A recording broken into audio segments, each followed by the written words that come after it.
Astons are always beautiful.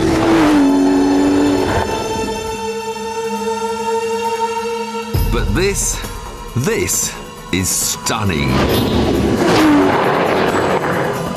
And every inch is designed to make the car faster.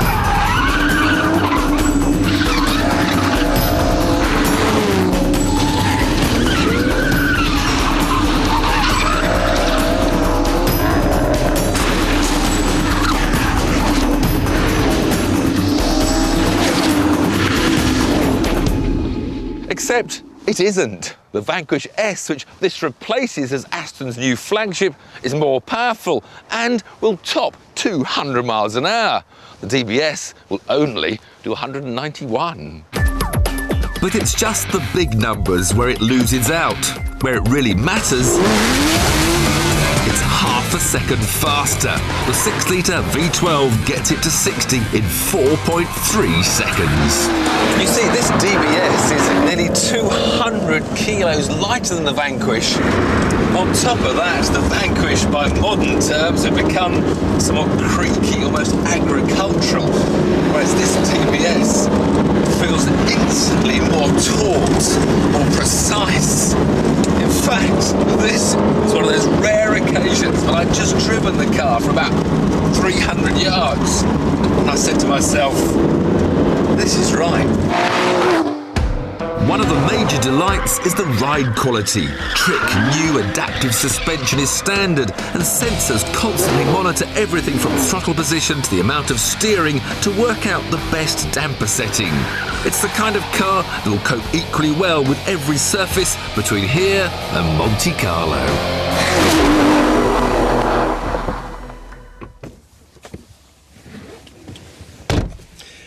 Inside is where it gets really special. OK, it takes a while to work out what each of these little buttons does, but you have to treat it all like a complete piece of sculpture. It's an amazing thing to behold, from the feel of this chunky-looking gear lever to the special leather chosen for its extra leathery smell. Then the weave of the exposed carbon fibre is all perfectly lined up. And even the carpet has got special weight-saving fibres. Then comes the time to start it up. The key, or as Aston like to call it, the emotional control unit, is made out of sapphire, so it won't scratch. OK, it's easy to dismiss as a gimmick, but I actually rather like it, especially as it's a key which becomes a start button all in one.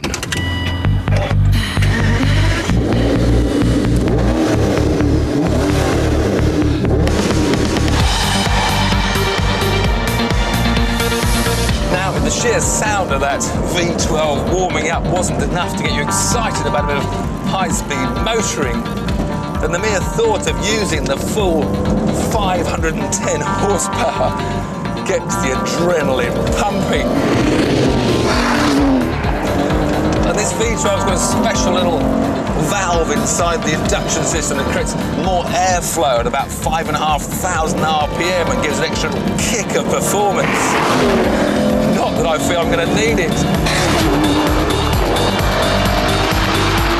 Oh, there goes the back now. Oh, it's on the power.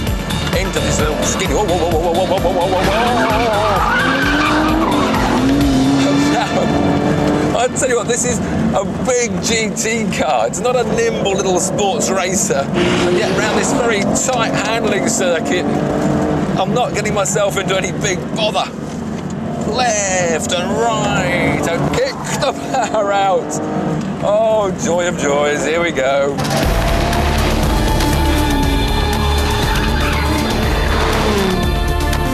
Now, of course, I did slightly criticise the Ferrari 599 for not having the soul that I wanted, and they tried to be too clever with all that F1 spec, really quick gear change. I want my manual gear change and my manual traction control.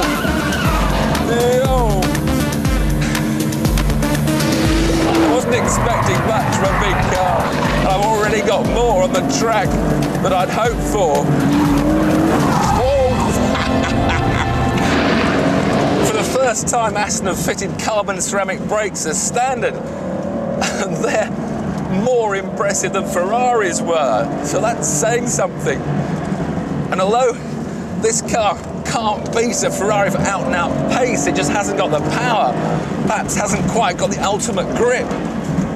I tell you what, for the first time in my life, I'm going to say if I had the choice, I'd take the Aston.